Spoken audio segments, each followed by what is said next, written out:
Hello Capricorn, thank you for joining me for your monthly forecast for July.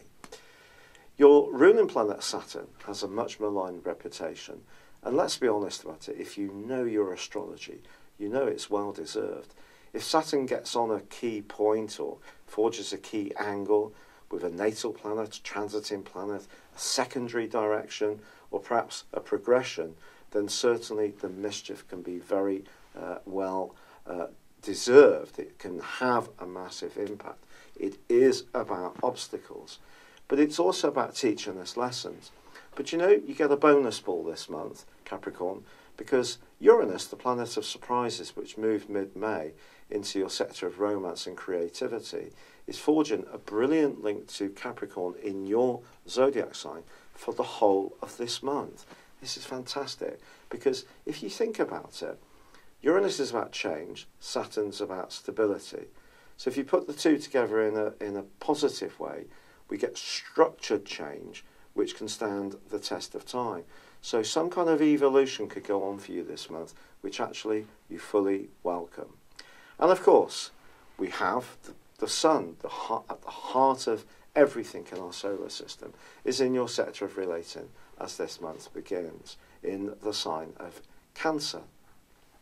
So this is already asking you to be mindful of how you're perceived in your interactions, but also of what you need. What are those needs? Are they really being met? And Uranus being in this area can make you more imaginative in terms of trying to bring about the kind of relationships that you feel you deserve. I don't just mean romantically, all types of relationships. But there is also a big emphasis in the part of your horoscope to do with transformation as this month begins, not least Mercury and Venus. Mercury is going to stay with you for the whole of July in your 8th solar house. Venus actually moves on the 10th into your sister Earth sign of Virgo, which is a much freer location for it. But I think when Mercury goes face to face with Mars between the 3rd and the 7th, you may find yourself having quite a heated discussion with someone about finance, about who does and contributes what, about issues of intimacy as well. These are entirely possible developments. But also on the 10th, there is one standout wonderful event, and that is that Jupiter, the planet of growth, which is in your sector of friendship, but has been tracking backwards for 4 months, starts to go forwards. It won't return to where the retrograde began until the 5th of October, come out of shadow, but it still is going to be connecting with Neptune. And I think you can have some very, very wonderful conversations with people in your circle, or perhaps one in particular.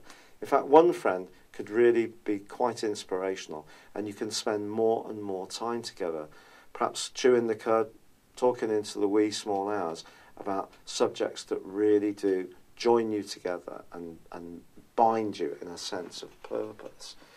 But the second week of this month sees one of the tastiest of all the planetary aspects, and that is the Sun going opposite to Pluto.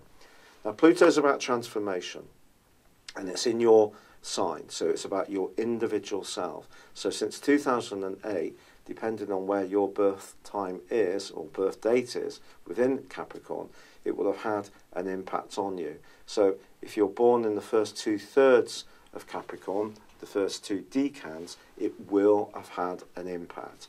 And if you're born just at the end of the second decan, it's having a massive impact on you now. So that gives you a birth date of around about the 12th or 13th of July.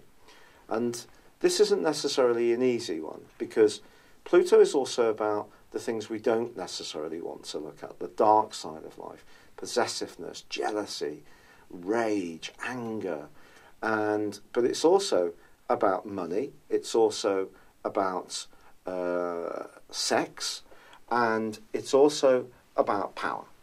So it could be that in an existing relationship, some kind of realignment needs to take place in order to keep that relationship growing and evolving and keep it sweet. If that doesn't happen, this could be a real crunch point in the relationship, because Pluto is, of course, about death. It's the underworld. And I think opposite your sun like this, it could be that your thinking around relationships may need to go through quite a big transformation. Not just this month, but perhaps in the next 6 months too, because there is a partial solar eclipse in Cancer on the 13th, which is anyway going to get you thinking about relationships. But when we put it opposite with Pluto, I think your desire to have your voice heard, to feel valued and important, is so important in relationships.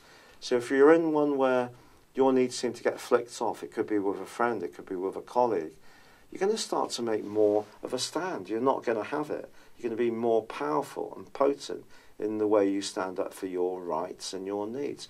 And good for you, Capricorn, because, of course, stability is so important to you. And often you will use your sense of humour to lighten tense moments. But there is another side of you that's deeply passionate. And it's important that that's engaged as well. Pluto is about passion. So don't take second best in your relationships in the next 6 months. That's basically what this is saying to you. Now, on the 23rd, the Sun moves into the deep and passionate 8th house, joining up with Mercury. But Mercury on the 26th goes into a retrograde. If you are doing anything to do with property, buying and selling big ticket items, go careful, especially around agreements. Obviously, Mercury retrograde can lead to misunderstandings. Details can get overlooked. People can misrepresent things, not necessarily sinisterly, just not necessarily deliberately, but more they don't necessarily think of all the angles. So if you are discussing something, it's vitally important to be really on the ball. Now, in the last week of this month, Pluto is actually forging a beautiful angle to Venus. So if you're lucky enough to be in a relationship which is loved up, is well balanced, there is some equanimity between the give and take, you can be blissfully happy as this month comes to a close. It's even possible you may meet someone for the first time. That person will have quite a magnetism about them. Not least because there is a total lunar eclipse on the 28th, which is stirring up energy in Aquarius, and it's combining with Mars. Now, Mars, of course, is the planet of desire, a planet which is exalted in Capricorn, but it's in opposition to the Sun, which is in Leo. So I think your desire side, for whatever it is that you want to achieve, whether it's improvements in your material lot, whether it is a more fulfilling and bountiful love life, whether it is to do with starting a business which gives you a creative urge, or satisfies a creative urge, I do think as this month draws to a close, it's going to be really exciting for you. Life is going to be charged up, but it is going to create some drama. And even you, who likes a degree of stability, I think can see that some things will need to be talked through. Some things do need to be got out into the open. Things that have lain dormant or dark or hidden for some while. But in so doing, if you can represent your needs more effectively, it will be a very good thing. It's been a real pleasure being with you, Capricorn. Thank you so much for joining me. I'd love it if you would like or comment on this video, or if you've yet to do so, please do subscribe to my channel. But for now, good luck and goodbye. Hello, thank you so much for watching my video. I'd love you to join me at my Horoscope Ace app. You can find this at www.horoscope-ace.com. You can use it through Android, iOS, Apple or Facebook. Check out your ascendant or your moon sign, or download your free birth chart. There's all your favourite videos, plus there are daily, weekly, monthly and yearly horoscopes for general, love, Chinese and Indian astrology. If your passion is tarot, there's my brilliant 3-card money or love tarot readings too. And it's all there at www.horoscope-ace.com. Thank you.